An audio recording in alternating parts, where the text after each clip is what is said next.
بسم اللہ الرحمن الرحیم۔ آج جوڈیشل کمیشن کا اجلاس ہو رہا ہے۔ وہ 26ویں ترمیم جو پاکستان کے 25 کروڑ عوام کے حقوق کے اوپر ڈاکہ ڈال کے لوگوں کی بیویوں کو، ماؤں کو، بہنوں کو، بچوں کو اٹھا کے تشدد کر کے اور پیسے دے کے اور لوٹاکریسی کے ذریعے جس طرح پاس کرائی گئی ہے، رات کی تاریکی میں ڈاکہ ڈال کے نہ صرف ہم اس کو مسترد کرتے ہیں اور پہلے جوڈیشل کمیشن میں اپنے بندوں کی تعداد بڑھانے کے بعد اس کو پیک اپ کرنے کے بعد انہیں جو آئینی ترامیم ہے جس کے وجود کے نتیجے میں یہ جوڈیشل کمیشن بنا ہے، جسٹس منصور علی شاہ صاحب اور جسٹس منیب اختر صاحب کا کل کے خط کے بعد یہ ثابت ہو چکا ہے کہ وہ کمیٹی جو کہ پریکٹس اینڈ پروسیجر ایکٹ کے تحت اور اس آرڈیننس کے تحت بنائی گئی تھی، اور انہوں نے یہ فیصلہ کر دیا کہ 26ویں آئینی ترمیم فل کورٹ کے پاس 4 تاریخ کو فکس کی جائے، لیکن 4 تاریخ کو فکس نہیں ہوئی اور 4 تاریخ کا دوسرا لیٹر آ گیا۔ تو سوال یہاں یہ پیدا ہوتا ہے کہ کیا جسٹس قاضی فائزہ صاحب کی جو باقیات ہیں، کیا جسٹس یحییٰ آفریدی صاحب ان کو فالو کرنا چاہتے ہیں؟ کیا آج ایک مطلق العنان قسم کا چیف جسٹس قاضی فائزہ جو یہاں بیٹھا سہولت کاری کر رہا تھا، جس نے آرٹیکل 63A کی انٹرپریٹیشن صرف اس لیے غلط کر کے دے دی ان کو، اور وہ جانے سے چند دن پہلے تاکہ جس کا وہ خود بینیفیشری بن سکے، لیکن یہ الگ بات ہے کہ موجودہ حکومت اور اسٹیبلشمنٹ نے اس کو ٹیشو پیپر کی طرح استعمال کرنے کے بعد پھینک دیا۔ مگر سوال یہ ہے، کیا وہ آج قابل عزت زندگی گزار رہے ہیں؟ کیا قابل فخر زندگی گزار رہے ہیں؟ ہرگز نہیں۔ ہمیں افسوس سے کہنا پڑتا ہے کہ ذاتی طور پر جسٹس یحییٰ آفریدی صاحب ایک بڑے آنریبل جج ہیں، لیکن ان کا بطور چیف جسٹس اس منصب کو قبول کرنا بھی قابل اعتراض بات ہے، لیکن اس سے زیادہ قابل اعتراض بات ان کا کمیٹی کے فیصلے کو نہ ماننا اور فل کورٹ بنا کے اس کانسٹیٹیوشنل پٹیشن کو نہ لگانا ہے۔ اور آج ہم یہ سمجھتے ہیں کہ آج کا جوڈیشل کمیشن کا اجلاس کورم نان جوڈس ہے۔ یہ ہو نہیں سکتا، کیونکہ اس جوڈیشل کمیشن کے اندر ایک قانونی سکم موجود ہے جس کے مطابق جس کے اندر لکھا ہوا ہے کہ جوڈیشل کمیشن میں آئینی بینچ کا سربراہ بیٹھے گا۔ اب آئینی بینچ تو بنے نہیں ہیں، تو جب تک وہ کانسٹیٹیوٹ نہیں ہوگا جوڈیشل کمیشن کی تکمیل ہی ممکن نہیں ہو سکتی۔ تو جب اس کی تکمیل ہی ممکن نہیں ہے تو آج کا اجلاس بلایا جانا کسی صورت آئین کی روح کے مطابق نہیں ہے، یہ آئین کی روح کے خلاف ہے۔ لیکن اس کے باوجود ہم نے پی ٹی آئی نے اپنے 2 افراد نامزد کیے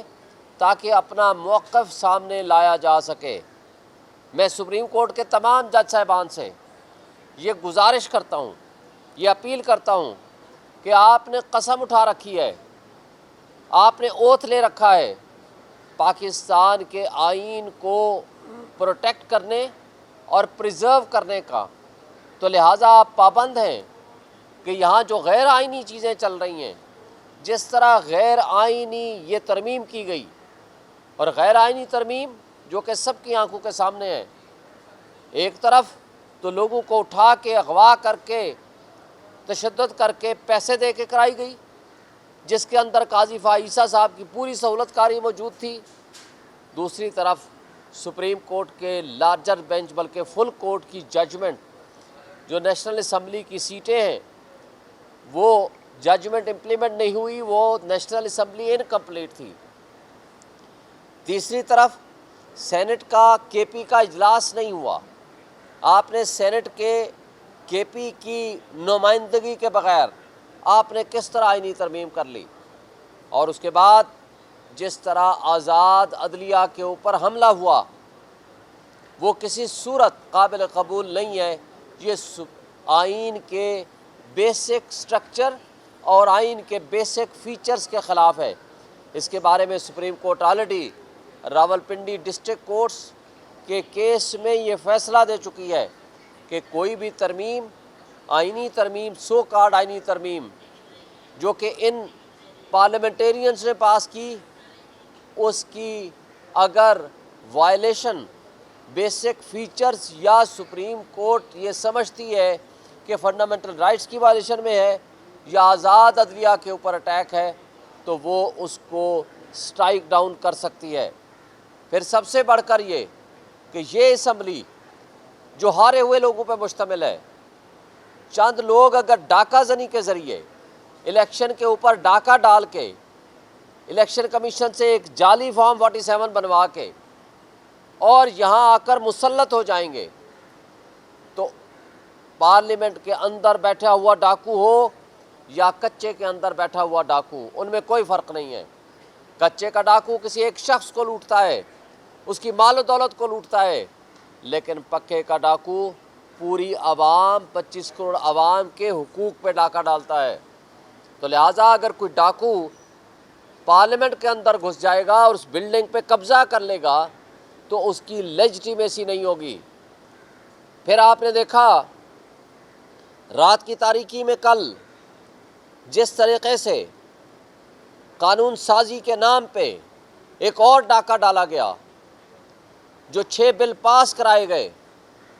جس میں سے سپریم کورٹ کو پیک کر دیا گیا۔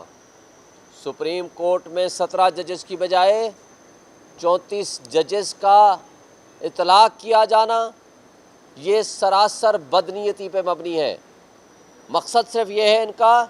کہ ان کو پتہ ہے کہ یہ انڈیپینڈنٹ ججز بیٹھے ہوئے ہیں سپریم کورٹ میں، یہ ان کی خواہشات کی تکمیل نہیں کریں گے۔ اب ان کے مد مقابل اتنے ججز اس میں بھر دو، اتنی تقسیم پیدا کر دو کہ اپنی مرضی کے ججز کو یہاں لا کر کے پھر ان سے اپنی مرضی کے فیصلے لیے جا سکیں۔ اور بہانہ اور ڈرامہ کیا کرتے ہیں کہ جناب پینڈنسی زیادہ ہے۔ ابھی موجودہ جو چیف جسٹس صاحب آئے ہیں اور سپریم کورٹ بیٹھی ہے، آپ کو یاد ہوگا کہ یہ پینڈنسی قاضی فائزہ صاحب نے جان بوجھ کے بڑھائی تھی، چونکہ وہ 6 کیسز لگا رہے تھے،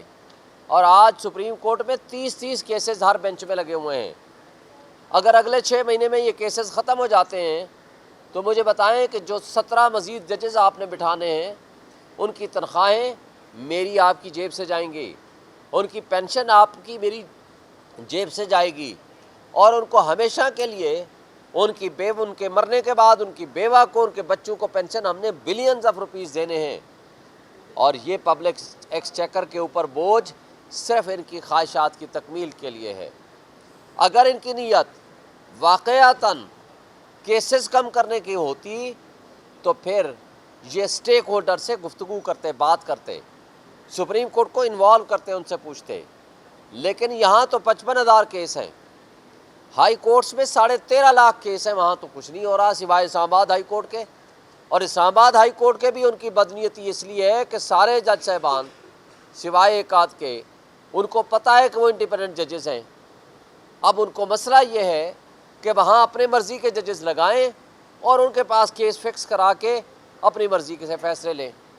اور اسی طرح جو لوور جوڈیشری ہے، 22.5 لاکھ مقدمات ہیں ان کے پاس،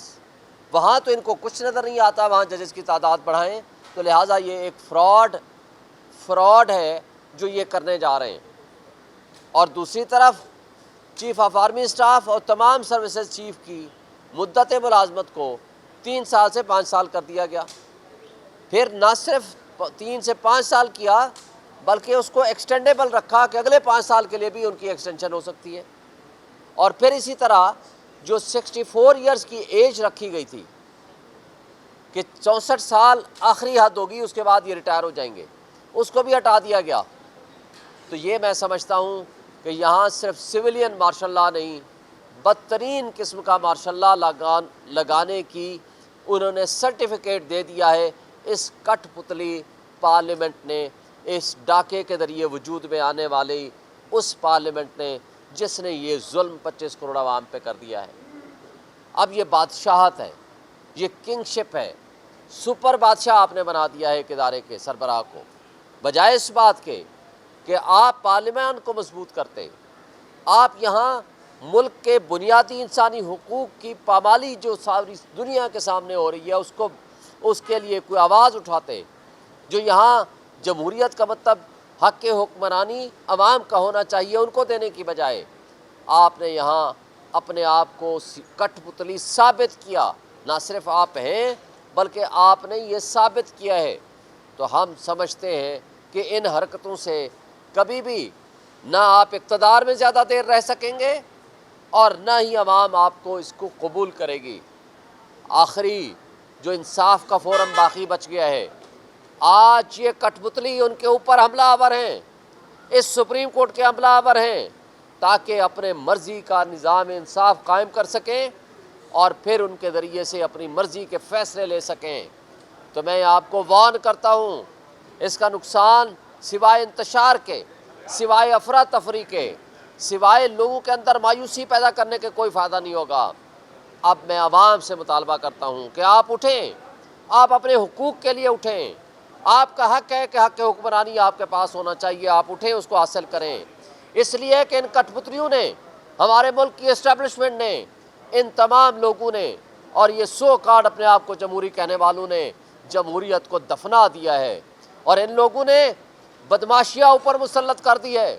اور اس بدماشیاں نے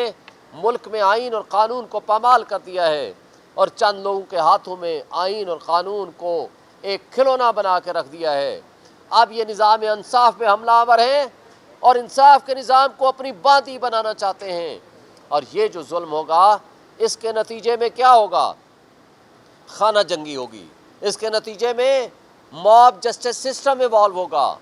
اور اس کے نتیجے میں انقلاب آئے گا،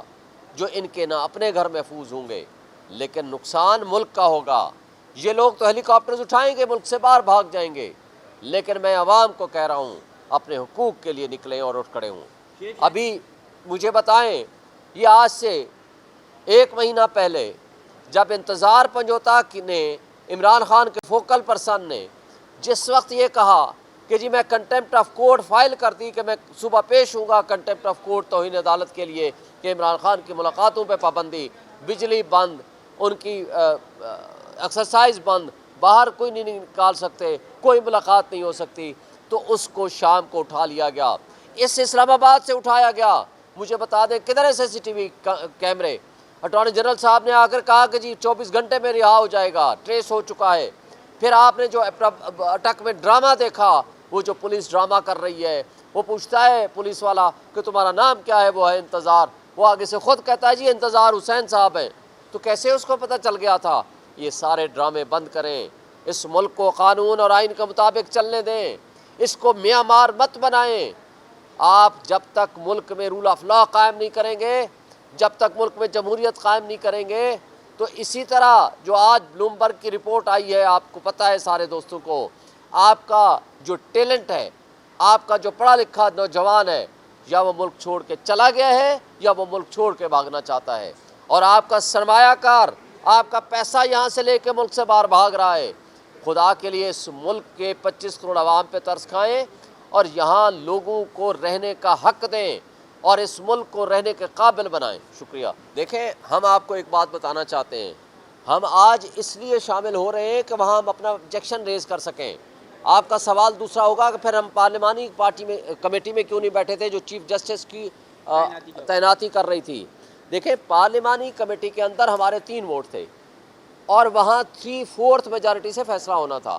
8 بندے گورنمنٹ کے، پیپلز پارٹی اور MQM اور مسلم لیگ نون کے آلریڈی بیٹھے ہوئے تھے، فیصلہ ان کے ہاتھ میں تھا، انہوں نے کیا۔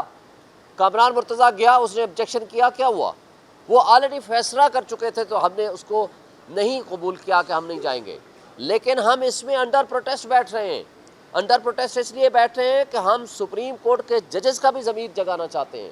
کہ آپ کی بھی ذمہ داری ہے، ہماری بھی ذمہ داری ہے کہ ہم اس ملک میں ہونے والے ظلم کو روک سکیں۔ اگر ہم کوئی اپنا رول ادا کر سکتے ہیں تو اس لیے ہم نے اپنے نمائندے بھیجے ہیں، اور انشاءاللہ وہ پوری طرح بھرپور نمائندگی کریں گے۔ اور میں یہ سمجھتا ہوں کہ سپریم کورٹ کے ججز کو اور